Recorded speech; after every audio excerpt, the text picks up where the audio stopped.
건물 철거 예정인 분들 요 영상 제대로 보셔야 됩니다. 왜냐면 건물 해체 아무렇게나 하잖아요. 그냥 깜빵 갑니다 진짜로. 그래서 오늘은 건물 부수려고 하는데 해체 계획서 무조건 해야 돼? 이런 질문 하시는 분들 계셔가지고 그거에 대해서 한번 살펴보도록 하겠습니다. 결론부터 말씀드리면 해체 계획서 같은 거 작성해서 제출 안 하고 철거를 해버렸다? 10년 이하의 징역 또는 1억 원 이하의 벌금이다. 굉장히 무서운 형벌이다 라고 알고 계시면 되고요. 그럼 해체 계획서는 왜 해야 되는 거예요? 필요성에 대해서 한번 말씀드릴게요. 해체도 계획을 해야 돼요. 어떻게 해체할 것인지, 어떤 부재부터 어떻게 부숴 나갈 건지를 계획을 해야 되거든요. 신축 건물도 우리가 어떻게 지을지 설계를 하잖아요. 도면도 그리고 뭐 안전관리 계획 이런 것도 수립하고 하는 것처럼 해체도 어떻게 부셔야 안전하게 부술지를 설계를 해야 되는 거예요. 그래서 그거를 이제 보고서로 만든 거니까 쉽게 말하면 해체 설계서라고 이해하시면 편해요. 근데 해체 설계서는 이제 작성만 하면 끝이 아니고 그 설계가 제대로 되어 있는지 확인을 받은 후에 공사를 해야 됩니다. 법적으로는 그러면 어떻게 돼 있냐 한번 살펴볼 건데요. 건축물 관리법 제30조에 보면은 건축물을 해체하려는 경우 시장, 군수, 구청장의 허가를 받아야 된다 이렇게 돼 있어요. 그리고 대통령령으로 정하는 바에 따라서 어느 일정 부분에 해당이 되면 신고를 하면 허가를 받은 것으로 본다 이렇게 돼 있잖아요.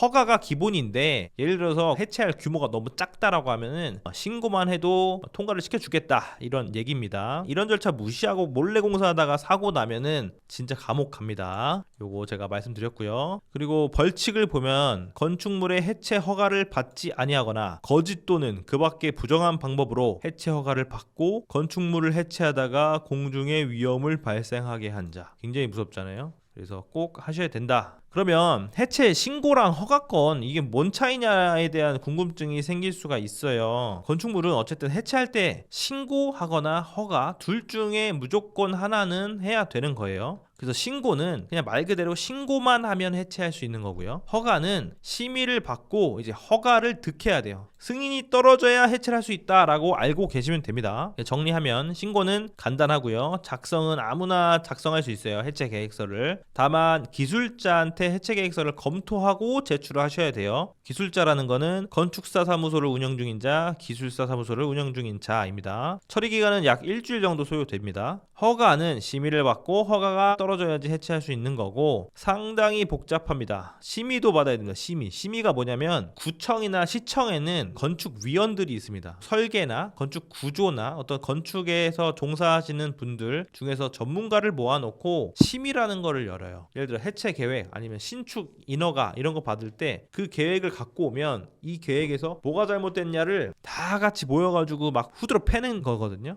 그러다 보니까 심의라는 절차가 상당히 피로도가 높고 굉장히 사람들이 무서워하고 귀찮아하고 짜증나하는 절차인데 이런 게 있고요. 그리고 해체 계획서 작성 자체도 기술자가 해야 됩니다. 아까 신고권은 아무나 작성하고 검토를 받고 제출하는 거였는데 이거는 작성 자체를 기술자가 해야 돼서 건축사 사무소를 운영 중인 자 혹은 기술사 사무소를 운영 중인 자가 해야 됩니다. 처리 기간은 약 2달 정도 소요가 돼요. 왜 그러냐? 심의가 한 달에 한 번 열립니다. 우리가 심의를 이제 받으려고 보면은 예를 들어 4월 20일 날 심의래. 그러면 해체 계획서를 못해도 한 일주일에서 2주일 전에는 접수를 해놔야 주무관이 한번 검토하고 이거를 심의에다가 상정을 합니다. 그렇게 되면 심의를 4월 20일 날 하고 보안이 나오고 그거를 보완하고 하면 총 2달이 소요가 된다라고 알고 계시면 되고요. 그러면은 해체 신고권과 허가권 이 대상을 어떻게 구분하냐? 간단하게 설명드리면 신고권이 아닌 건 그냥 다 허가예요. 그래서 신고권을 우리가 살펴보시면 되는데 주요 구조부의 해체를 수반하지 아니하고 건축물의 일부를 해체하는 경우가 있습니다. 주요 구조부라고 하면은 뭐 기둥, 내력벽, 보, 슬래브 이런 걸 말하는 거거든요. 요것도 법에서 다 정해놓은 게 있기 때문에 주요 구조부의 해체를 아니하고 일부만 해체하는 경우에는 신고권이 된다 알고 계시면 되고요. 연면적 500제곱미터 미만의 건축물을 해체할 때 신고권, 건축물의 높이가 12m 미만일 때 신고권, 지상층과 지하층을 포함하여 3개층 이하 건축물일 때 해체 신고권입니다. 근데 만약에 연면적은 600이야 높이는 10m야 이러면 허가권이라는 거예요. 왜냐면 요거 넘었으니까요. 이 모두를 만족해야 신고권입니다. 그리고 그 밖에 대통령령으로 정하는 건축물을 해체하는 경우에도 신고다. 1번 건축법 제1호 3호에 따른 건축물, 이건 제가 뒤에서 따로 설명드리고요. 여기 보면은 관리지역, 농림지역 또는 자연환경 보전지역에 있는 높이 12m 미만인 건축물, 이 지역에 있으면 높이만 보겠다. 높이가 이거 이상이면 허가건이 되지만 미만이라고 하면 그냥 다 신고건으로 보겠다라는 거고요. 시군구 조례로 정하는 건축물도 있어요. 요것도 신고건으로 본다는데 이것도 뒤에서 살펴보겠습니다. 첫 번째, 건축법 제1호 그리고 3호에 따른 건축물이거든요. 바닥 면적의 합계가 85제곱미터 이내의 중축이나 개축 이런 것들을 할 때에는 그냥 신고건으로 본다. 연면적이 200제곱미터 미만이고 3층 미만인 건축물의 대수선일 때도 신고건으로 본다. 근데 이고니까 AND거든요. AND. 둘 다 만족해야 신고건이 됩니다. 그리고 조례는 이런 게 있더라고요. 보면은 가설 건축물 중에서 견본주택이라고 있어요. 우리가 이제 모델하우스라고 부르죠. 이런 거 해체할 때는 규모 상관없이 그냥 신고건으로 본다, 이런 거고요. 그럼에도 불구하고 신고건인데도 허가건으로 변경되는 건이 있습니다. 신고건인 건축물 주변에 일정 반경 내에 버스 정류장, 도시철도 역사 출입구, 횡단보도 등 지방자치단체 조례로 정하는 시설이 있는 경우에는 신고건이라도 허가건으로 본다, 이 말입니다. 왜냐, 옛날에 광주에서 버스 정류장 쪽에 있는 건축물을 해체하다가 사고 발생해서 이 버스 정류장에 있던 분들이 되게 많이 돌아가셨거든요. 이런 사고가 있다 보니까 이 공중의 위험에 크게 노출되는 부분은 허가건으로 본다, 이 말입니다. 그리고 건축물의 외벽으로부터 건축물 높이에 해당하는 범위 내에 일정 폭 이상의 도로가 있는 경우 이것도 허가건으로 간다. 어쨌든 지방자치단체 판단 하에 유동인구가 많고 주변 여건을 고려해서 이거는 허가건으로 봐야 된다 할 때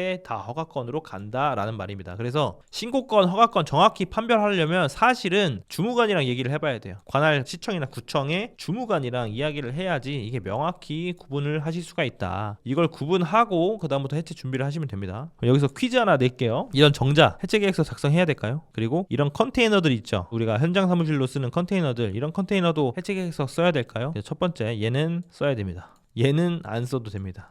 왜냐하면 법을 다시 보잖아요. 건축물을 해체하려는 경우에 그럼 건축물에도 해당이 돼야 되고 해체라는 거에도 해당이 돼야 돼요. 건축법에 이제 건축물이라는 거에 대한 정의가 나오는데 토지에 정착하는 공작물 중에서 지붕, 기둥 또는 벽이 있는 거, 그리고 이에 딸린 시설물, 이렇게 있습니다. 근데 요거는 보니까 지붕도 있고 기둥도 있어. 근데 토지에 정착하냐? 그거는 조금 애매하잖아요. 근데 이에 딸린 시설물이라서 해야 된다고 하더라고요. 저희한테 이제 이걸 해체 계획서 작성 문의가 왔는데 사실 이거 뭐 해체 계획할 게 뭐 있어. 사실은 여기 밑에 끊고 그냥 들어가지고 분할한 다음에 옮기는 거잖아요. 그래서 100만 원 받고 해드렸습니다. 컨테이너 같은 경우에는 왜 아니냐, 해체라는 게 뭐냐, 이 건축물을 이제 건축하거나 대수선하거나 리모델링하거나 멸실시키기 위해서 건축물의 전체 또는 일부를 파괴하거나 절단하는 겁니다. 이런 컨테이너는 사실 절단하지 않고 그냥 그대로 들어서 반출을 하잖아요. 그러다 보니까 파괴나 절단이 없어요. 그래서 얘는 대상이 아니다, 그렇게 알고 계시면 됩니다. 절차 이제 간단하게 설명드리면, 해체 신고는 이 관리자라는 거는 그냥 건축물의 관리자를 말하는 거예요. 그러니까 소유자가 하면 소유자고 관리자가 따로 계시면 관리자고, 그래서 그분이 해체 계획서를 외주를 맡기든 직접 작성을 하든 해서 관계 전문가의 검토를 받고 나서 허가권자한테 제출을 합니다. 그럼 허가권자가 그걸 확인하고 어떤 심의가 필요하다고 하면 심의를 넘기는 건데, 일반적인 신고권은 심의가 없습니다. 그래서 허가권자가 이제 요거를 확인하고 그래, 요 정도면은 그냥 해체해도 되겠다라고 하면 해체 공사 시행할 수 있고요. 해체가 다 끝나면 해체 공사 완료 신고를 하고 멸실 신고를 한 다음에 멸실 신고 이 필증 같은 거를 받으면 끝나는 거예요. 그래서 생각보다 신고권 간단하게 끝나죠. 근데 허가건은 뭐냐면 소유자 혹은 관리자가 일단 관계 전문가, 건축사 혹은 기술사 사무소를 운영 중인 자한테 해체 계획서 작성을 의뢰를 하고요. 그럼 그거를 허가권자가 받아서 건축심의위원회에다가 넘깁니다. 그러면 심의위원회에서 검토를 하고요. 만약에 이 건물이 굉장히 특수하다라고 하면 심의를 2번 받습니다. 그래서 지자체 심의도 받고 국토안전관리원 심의도 받아요. 근데 일반적으로 대부분 건축물은 지자체 심의만 하면 되기 때문에 요거는 따로 설명은 해체는 안 드리고 건축심의위원회에서 심의를 하고 보안사항 지적사항이 나오면 그걸 보완한 다음에 해체 감리자 지정해서 착공 신고를 하고요. 그 다음에 다 부수고 나서 똑같이 멸실 신고하고 끝나는 겁니다. 근데 지금 해체 신고건이랑 다른 점은 심의가 있냐 없냐 차이잖아요. 그리고 작성을 누가 하냐 차이인데 이 심의가 상당히 빡세기 때문에 허가건은 60일 걸린다 최소, 신고건은 일주일이면 된다 라고 말씀드리는 거고요. 이 영상에 대한 이제 결론을 내리면 안 하면 뜨된다, 그래서 절차에 따라서 하셔야 된다 라는 말씀을 드리는 거예요. 그리고 오늘 영상이 이제 도움이 되셨다면 구독과 좋아요 한 번씩 눌러주시면 저희가 또 다른 컨텐츠 계속 찍을 수 있으니까요, 꼭 눌러주시고. 왜 그러냐면 지금 구독자가 1,500분밖에 안 됩니다. 이거 저 한 10,000명은 돼야 될 거 아니에요. 그래서 구독과 좋아요 부탁드리겠습니다.